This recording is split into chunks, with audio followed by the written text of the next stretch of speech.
बात पर भरोसा नहीं हो रहा था कि इतना बड़ा हकीम खुद शौर्य दल की मदद करने के लिए राजी था, लेकिन इस हैरानी से वो बहुत खुश भी थे। खुशी से बुजुर्गों की तरफ एक नजर देखते हुए अरेंद्र ने फिर हकीम से कहा, आप हमसे पूछ रहे हैं? अरे हम तो खुद ये सवाल आपसे पूछने वाले थे। आपको शायद पता नहीं होगा, लेकिन आपने ये कहकर मेरी परेशानी को आधा कर दिया है। शौर्य दल आप जैसे साथी की उम्मीद भी नहीं कर सकता था। हम किस्मत वाले हैं कि हमें ये मौका मिला। शौर्य दल के बुजुर्ग जानते थे कि ये हकीम कम से कम रैंक 2 के तो ऊपर ही था, और वो लोग कभी सोच भी नहीं सकते थे कि शौर्य दल की मदद कोई इतना बड़ा हकीम करेगा।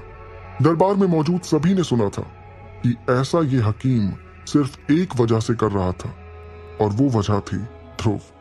तभी अरेंद्र ने कुछ सोचा जिससे उनके चेहरे पर मुस्कुराहट आ गई। ऐसे हकीम की मदद से तो हम हामिश दल को हंसते हंसते मजा चखा देंगे।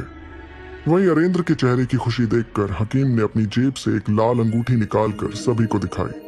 तभी अचानक अंगूठी को पकड़े हाथ को देखकर अरेंद्र पूरी तरह से चौंक गए। उन्हें लगा जैसे उस हाथ को वो अच्छी तरह पहचानते थे, लेकिन इसके पहले वो ज्यादा कुछ सोच पाते, हकीम ने उस अंगूठी को हल्का सा घुमाया और अचानक उसमें से लाल रंग की रोशनी बाहर आने लगी। दरबार में मौजूद सभी हैरानी से उस रोशनी को देख रहे थे, जिसकी रोशनी बढ़ती जा रही थी। और जैसे ही वो रोशनी पास ही रखी एक बड़ी सी टेबल पर पड़ी, तो उस टेबल पर बहुत सारी हरे रंग की बोतलें अचानक से दिखने लगी। वो टेबल हरे रंग की बोतलों से भर गई थी, और ये जादू पलक झपकते हुआ था। इस जादू को देखकर दरबार में मौजूद सभी लोगों की आंखें हैरानी से बड़ी हो गई थी। कुछ की तो सांसें भी रुक गई थी। सिर्फ इरा ही थी जो ऐसे जादू को देखकर भी हैरान नहीं हुई थी। तभी दरबार में मौजूद सन्नाटे को चीरते हुए हकीम ने ऐलान किया, ये रही 1283 दवाओं से भरी बोतलें। इन्हें बहते खून को रोकने के लिए बनाया गया है। सच कहूं तो ये अव्वल दर्जे की दवाइयां तो नहीं है, लेकिन आमिश दल के स्प्रिंग पाउडर से तो कई गुना ज्यादा असरदार है, और मुझे लगता है ये आपके बहुत काम आ सकती है। उन बोतलों को देखकर अरेंद्र का मुंह हैरानी में खुल गया था। फिर खुद को संभालते हुए उन्होंने हकीम की तरफ देखते हुए कहा, ये तो बहुत बड़ी चीज है। इस वक्त दरबार में एक अजीब सन्नाटा था। हर कोई टेबल पर पड़ी बोतलों से अपनी नजर नहीं हटा पा रहा था। उन्होंने कभी ऐसी दवाई इतनी तादाद में एक साथ नहीं देखी थी। वहीं सनी के बगल में खड़ी सानवी की आंखें भी बोतलों को देखकर फटी की फटी रह गईं। फिर जैसे उसकी आंखों में एक चमक सी आई और उसने अपना ध्यान बोतलों से हटाकर हकीम की ओर किया।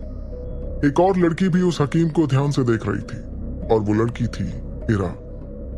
वैसे तो इरा उस हकीम के जादू से ज्यादा हैरान नहीं हुई थी, लेकिन वो बड़ी सी टेबल इस वक्त दवा की बोतलों से भरी थी, और इरा चाहकर भी खुद को उस हकीम पर शक करने से नहीं रोक पाई। लेकिन जब उस हकीम को गौर से देखने के बाद भी इरा को कुछ खास जानकारी नहीं मिली, तो वो वापस अपनी किताब पढ़ने में लग गई। दरबार के सन्नाटे को तोड़ने के लिए हकीम ने अचानक खांसना शुरू कर दिया, और उसका ये पैतरा काम भी कर गया। सभी लोग वापस होश में आ गए थे, लेकिन उनकी हैरानी अभी भी बरकरार थी।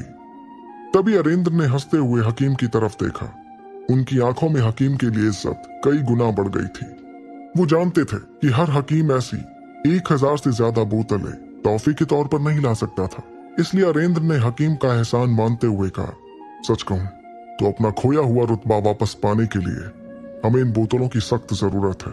हमारी मदद आपने उस वक्त की है जब हमें मदद की सबसे ज्यादा जरूरत थी, इसलिए मैं इस मदद के लिए आपका तहे दिल से शुक्रिया अदा करता हूँ। लेकिन सच कहूं तो मैं आपको लूटना नहीं चाहता, इसलिए बोतलों को बेचने से जो मुनाफा होगा उसका 90% आप ही रखिएगा। मैं जानता हूं 10% हमारे लिए बहुत कारगर साबित तो नहीं होगा, लेकिन मैं उसूलों वाला आदमी हूं, और इसीलिए आपका फायदा नहीं उठाना चाहता। आपकी क्या राय है इस बारे में?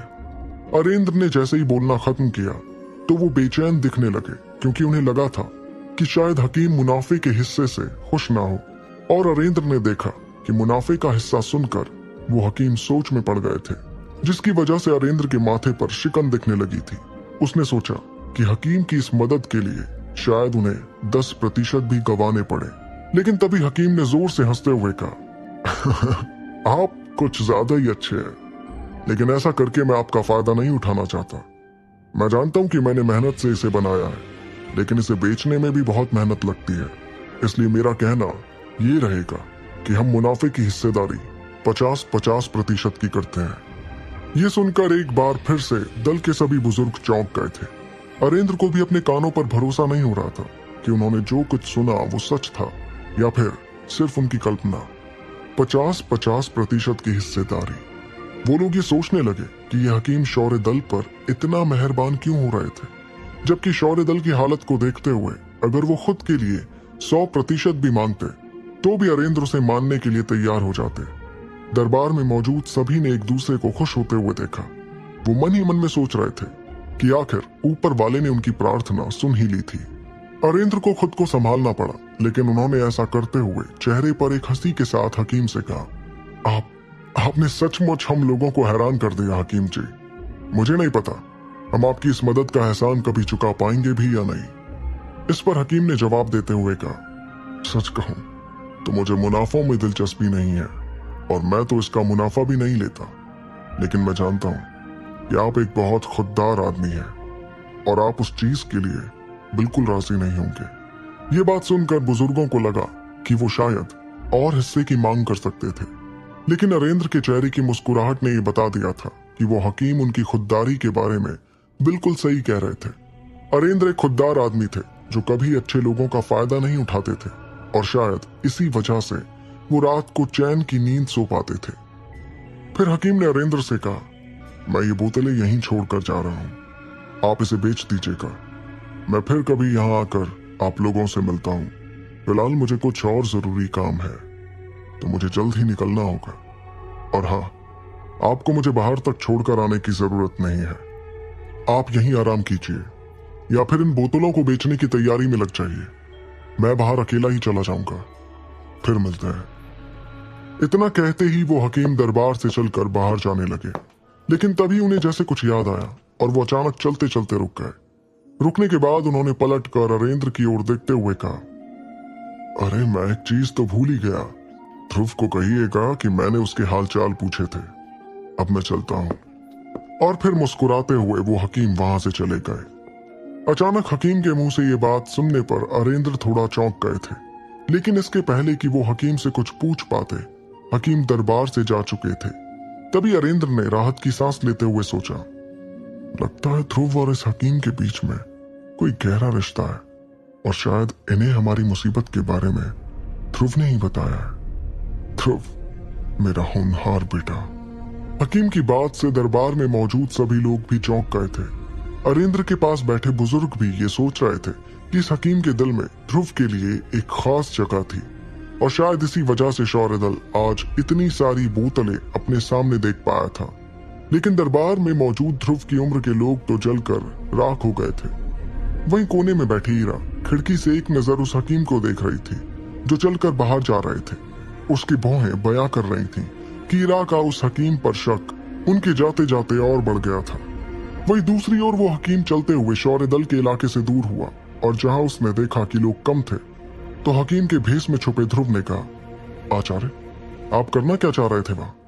हर बार ऐसा कुछ क्यों करते हैं आप? अरे अगर मैं पकड़ा गया ना तो आपके बारे में भी सब सच उगल दूंगा, फिर बने रहिएगा किसी विक्रम के बेताल। ये सुनकर विदुर ने हंसते हुए ध्रुव से कहा, अरे भाई तुम तो नाराज हो गए। एक बूढ़ा आदमी कभी थोड़ी मस्ती भी नहीं कर सकता क्या? और मैंने कुछ गलत कहाँ कहा?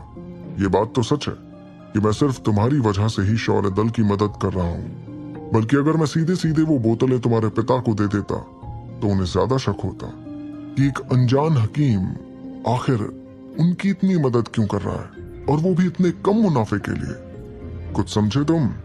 इस पर ध्रुव ने अपना सिर हिलाते हुए कहा, अच्छा वो सब छोड़िए और ये बताइए कि अब कहाँ जाना है?